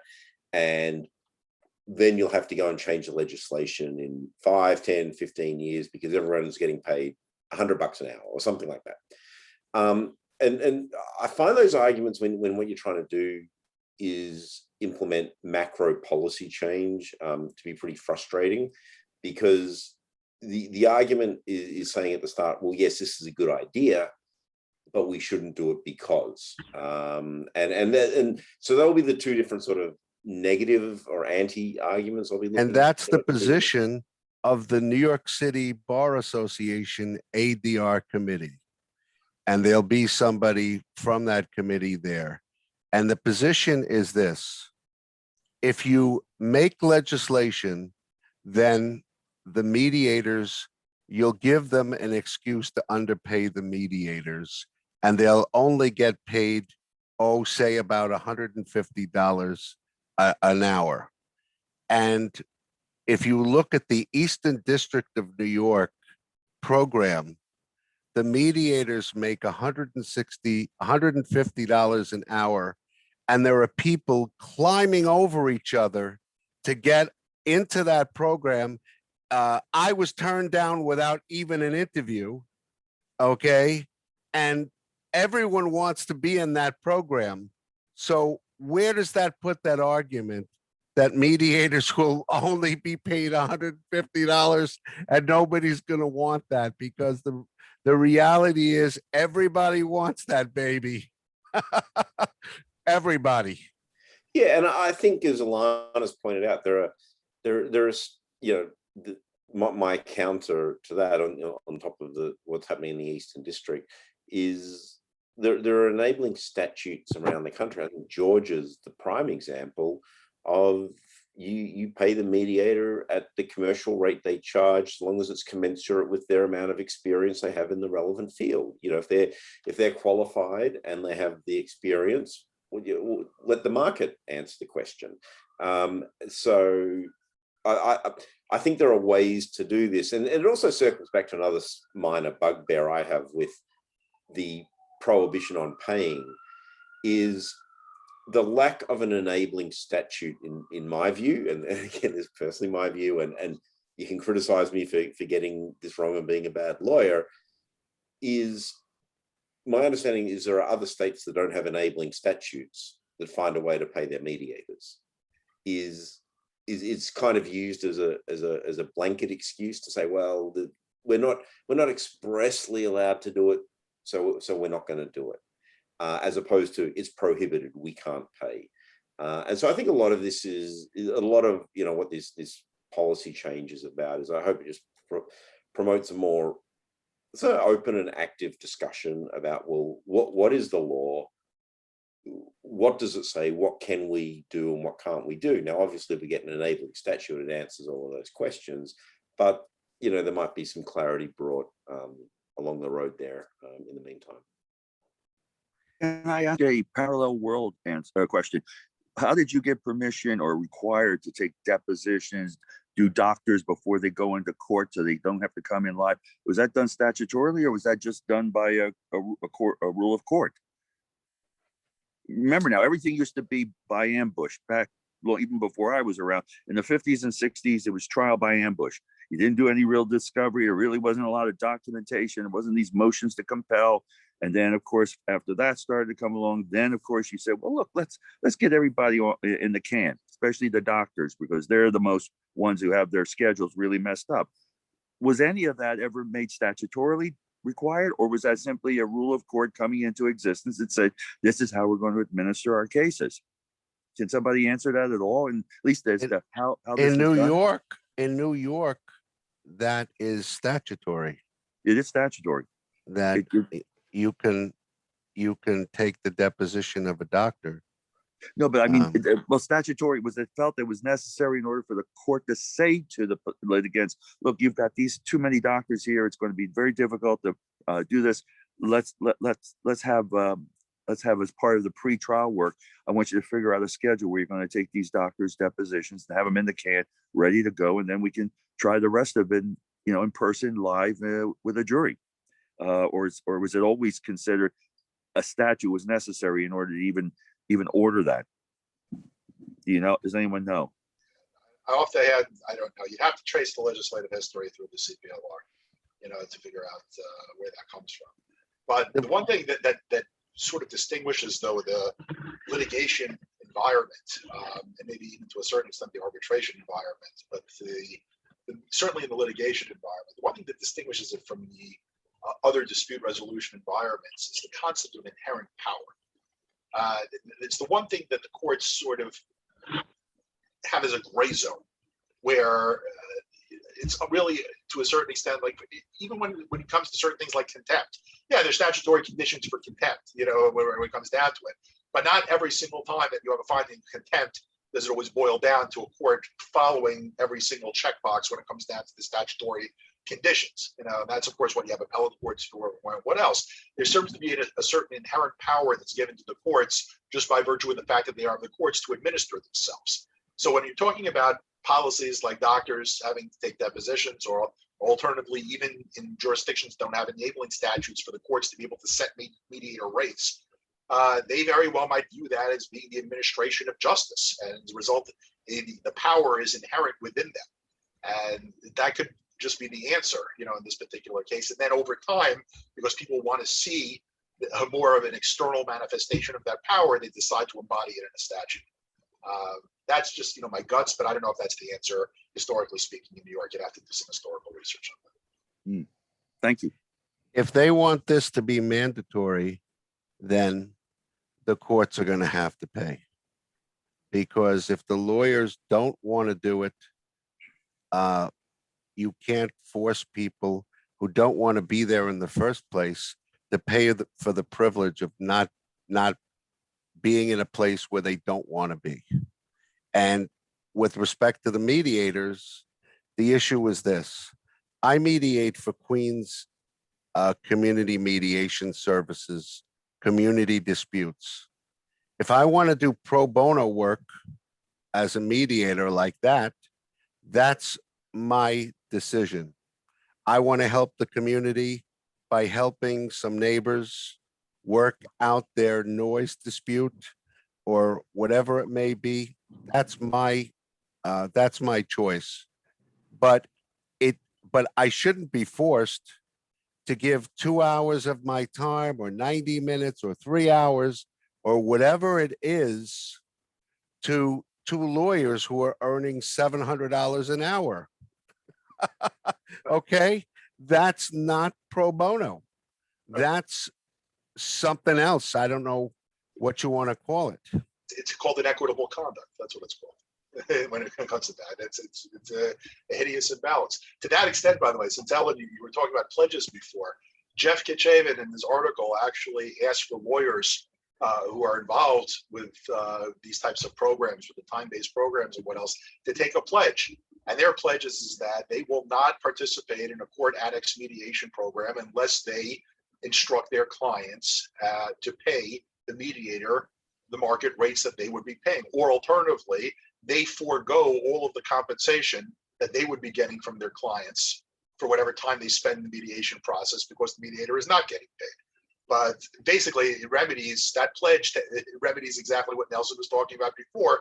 It remedies the hideous disparity when you have essentially everybody in the room, and you're the mediator, and everybody else in the room, even when you're dealing with a court, including the judges, they're getting paid for their time and effort, and you're not getting paid unless you break a barrier, which ironically, to a certain extent, rewards inefficiency. And that's another side of the card that nobody ever talks about. If you're efficient enough to be able to knock out a case, a 3-hour case where your time starts getting compensated, and you're able to do it in 2 hours, and congratulations, but you've just dug your own grave in terms of compensation.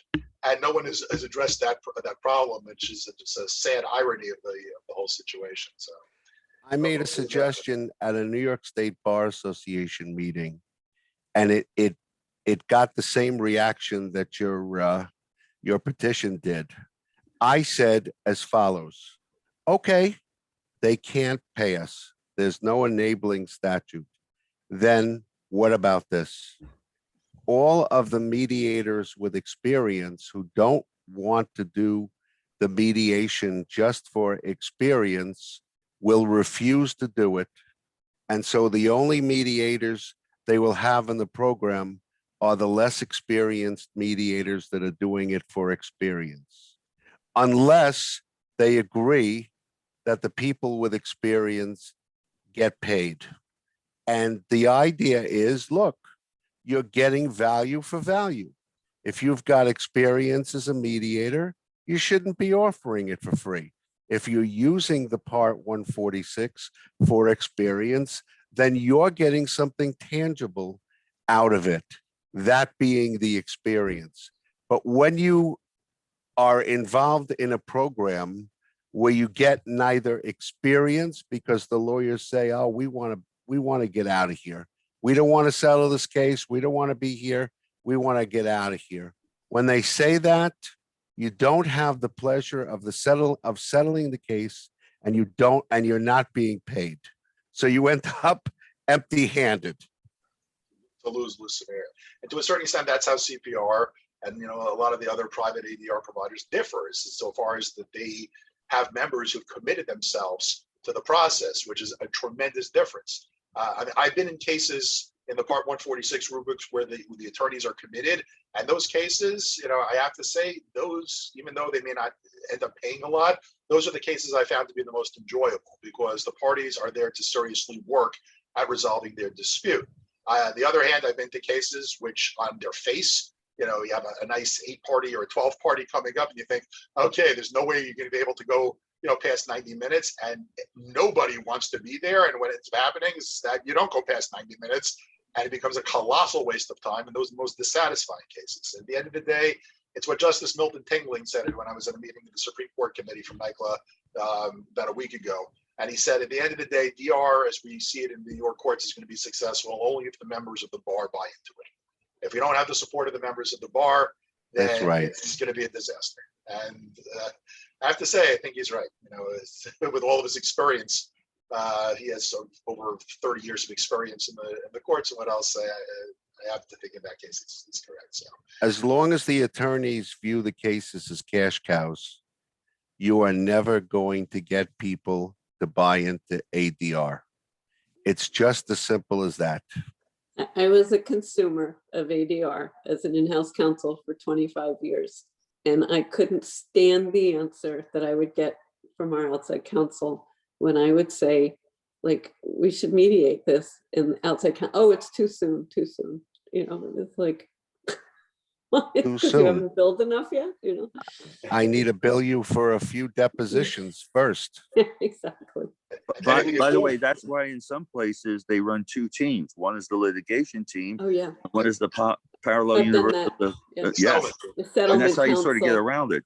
Yes. Settlement counsel, we usually didn't do that till we were close to trial prep, but then because then trial counsel was so entrenched, they couldn't deal with the thought of settling at that point. But so we would bring in settlement counsel.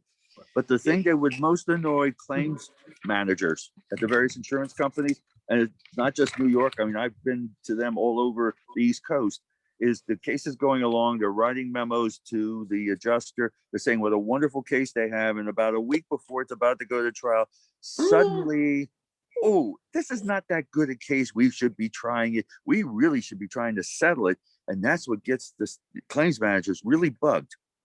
Because you could have said that a lot sooner. You didn't have to take every single step to know that. Yeah. And if you're not the claims examiner or the client like Ellen, you can't say to the attorney, hey, come on, you're just churning this case, because the attorney will report you or yell at you. You can't say that. But when COVID hits and trials are no longer being held, and so all of the outside counsel firms decide to make discovery motions so that they have something to bill for. And a judge's calendar is 50% discovery motions, despite all the good faith and all, requirements and all this and that. You can see where people are really coming from. By the way, if I can tell you a quick historical story between Pennsylvania and Maryland, both had the same idea of doing compulsory arbitration in the courts of, in Pennsylvania, it's called it's called the Court of Common Pleas. You guys call it your Supreme Court. They call it the Superior, the Circuit Court in Maryland and all that.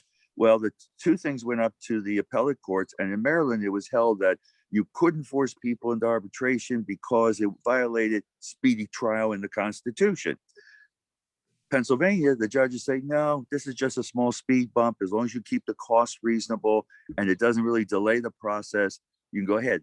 The people who were against it initially were the plaintiffs' counsels. They hated it. And then when they realized they didn't have to spend an extra day or 2 picking a jury, tying up the courtroom, paying for the doctors, to go into an arbitration and present the medical reports without the doctors being there, they went, wow, we can make a lot of money very fast. We can spend half the time preparing, we can spend half the time trying it.